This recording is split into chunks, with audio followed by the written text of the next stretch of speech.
Assalamualaikum Sobat Football United, ringan amatiran ala gua. Ada sebuah artikel yang ingin gua bahas, di mana artikel yang ditulis oleh David Ornstein di media The Athletic ini memberikan banyak informasi. Oke, informasi yang menarik ya.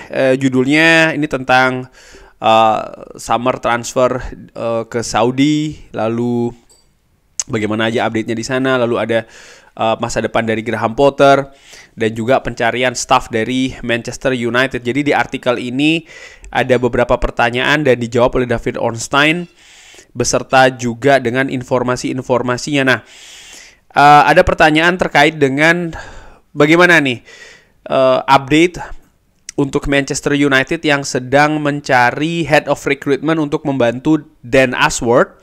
David Ornstein mengatakan, saya masih belum mendapatkan informasi tentang perkembangan yang signifikan antara Newcastle dan juga Manchester United untuk Dan Ashworth memulai perannya.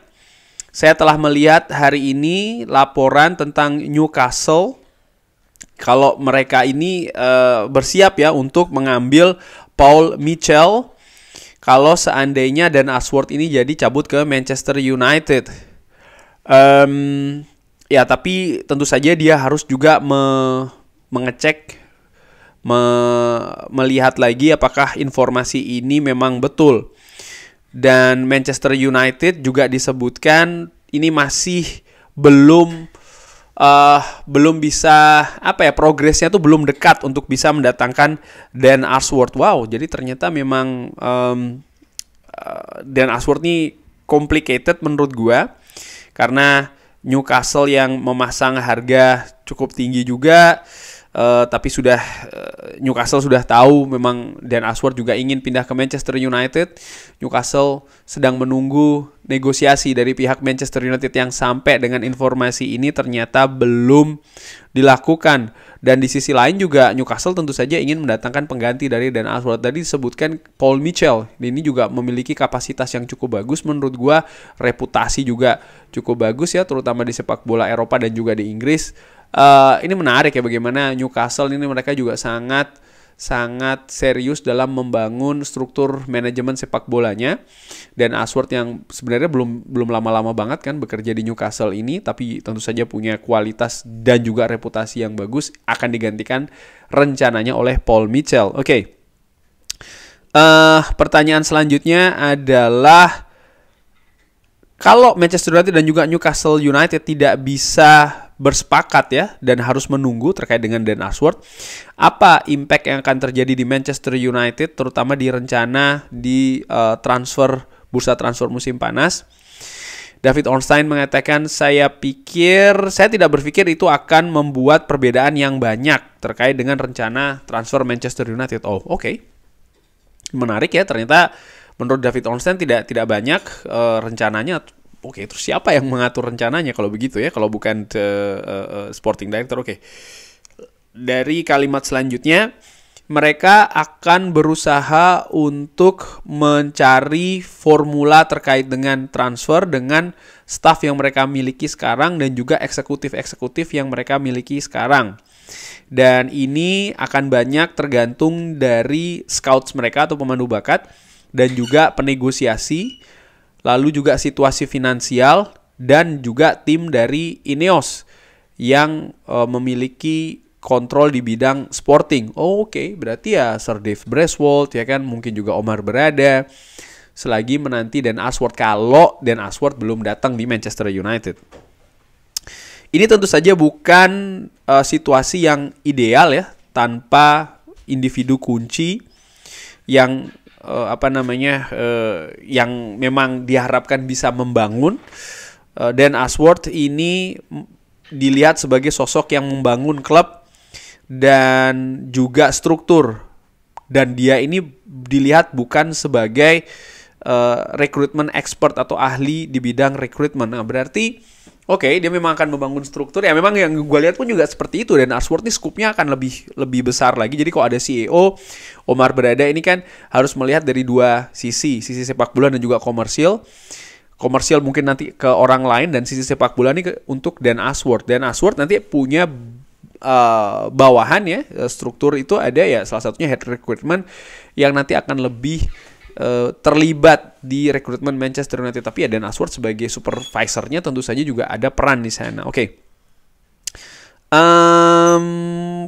Pertanyaan selanjutnya ya, kesepakatan terkait dengan Jason Wilcock ini masih sambungan yang tadi ya. Kesepakatan mengenai Jason Wilcock, contohnya ini lebih langsung. Tapi ini juga diharapkan terjadi setelah Dan Ashworth, karena Jason Wilcock ini juga akan laporan ya atau reportnya menjadi bawahan dari Dan Ashworth.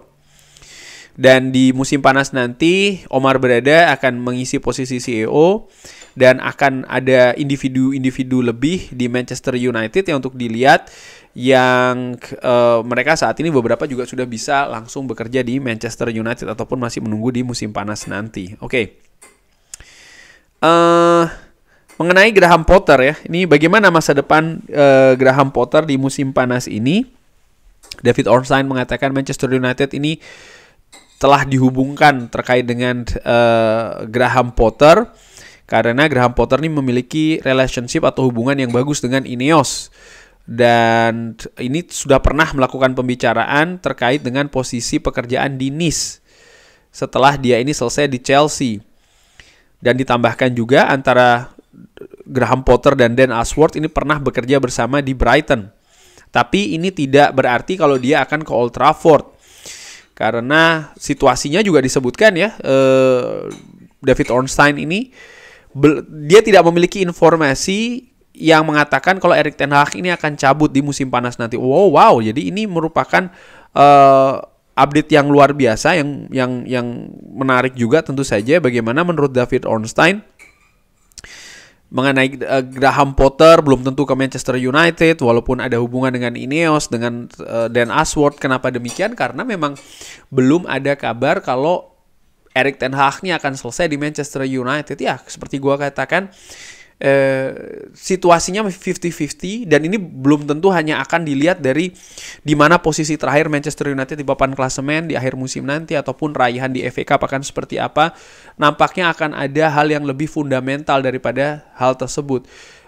Hints-nya atau clue-nya atau bocorannya, Sir Jim Ratcliffe sudah pernah mengatakan kalau dia ini sebenarnya tidak melihat manajer itu sebagai sumber masalah, tapi lebih ke bagaimana struktur manajemen di sekitarnya yang selama ini di Manchester United. Ini bukan hanya soal masalah Erik ten Hag ya, tapi bagaimana manajer di Manchester United ini secara keseluruhan dari 10-11 tahun belakangan ini tidak mendapatkan lingkungan yang positif, lingkungan yang suportif untuk kinerjanya. Dan menurut Sir Jim Ratcliffe ini penting untuk diciptakan dulu struktur-struktur yang mampu mensupport kinerja dari manajer. Dan dalam hal ini David Ornstein mengatakan sekali lagi dia tidak memiliki informasi yang mengatakan kalau Erik ten Hag ini akan cabut di akhir musim nanti. Ya, kita lihat saja progresnya akan seperti apa. Lalu ditambahkan kurang lebih ya, West Ham ini juga memiliki peluang ya untuk mungkin kalau seandainya David Moyes ini cabut, mungkin Graham Potter bisa jadi ke sana. Disebutkan juga bagaimana David Ornstein ini berpikir kalau Graham Potter ini akan mendapatkan posisi sih manajer di musim panas nanti, tapi masih belum jelas ya di mana dia akan bekerja. Jadi asumsi dari David Ornstein ini bahwasanya memang Graham Potter akan kembali melatih musim panas ini ya, tapi dia tidak tahu di mana akan berlatih. Ada banyak perubahan manajerial di beberapa klub di Eropa dan juga di Inggris. Dan ya, ini juga memberikan banyak kemungkinan ya terkait dengan posisi dari Graham Potter di musim panas nanti. Ya, kurang lebih demikian itu tadi.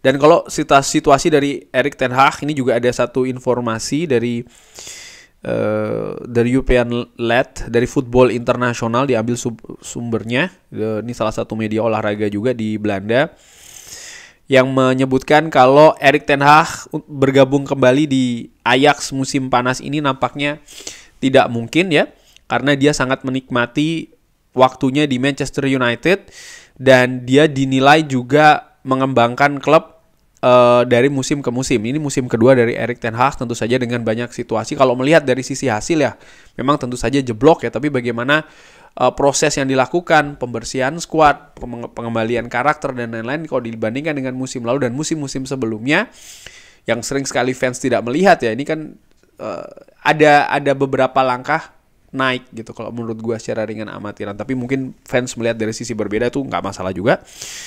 Dan kalaupun dia dipecat, nampaknya akan impossible untuk kembali lagi ke Ajax. Ya, gue sepakat dengan hal ini. Nampaknya memang kecil kemungkinan Erik ten Hag, katakanlah kalau berakhir di Manchester United, akan kembali ke Ajax, melihat bagaimana struktur di Ajax ini tidak sama lagi seperti ketika masih ada Erik ten Hag. Nah, ini juga sekaligus memperlihatkan dan penting juga untuk diperhatikan kesuksesan Erik ten Hag di Ajax itu bukan hanya karena Erik ten Hag, tapi bagaimana struktur di manajemen Ajax. Ada Edwin van der Sar yang memiliki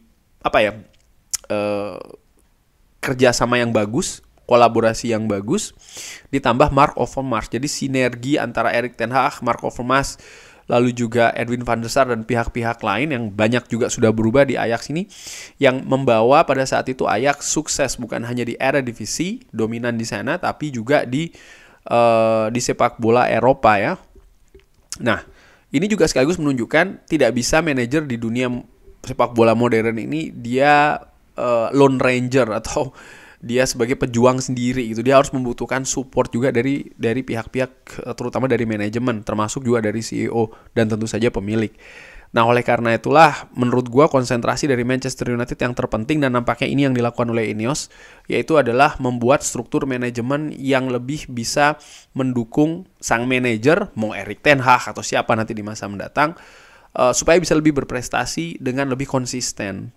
Ini penting. Jadi bukan hanya sekedar jual-jual pemain ya kan, ataupun juga pecat-pecat manajer, tidak, tapi struktur yang memang solid. Ini penting. Tadi gue sudah ambil contoh di Ajax. Kalau kita melihat di Manchester City, kita melihat di klub-klub lain yang rata-rata sukses, mereka lebih punya struktur yang lebih jelas. Dan di Manchester United selama 26 tahun struktur ini bisa diemban secara absolut dan garis besarnya oleh Sir Alex Ferguson. Hanya saja selepas Sir Alex Ferguson ternyata kolaps, tidak bisa. David Moyes tidak sanggup, Louis van Gaal tidak sanggup, Jose Mourinho pun juga demikian.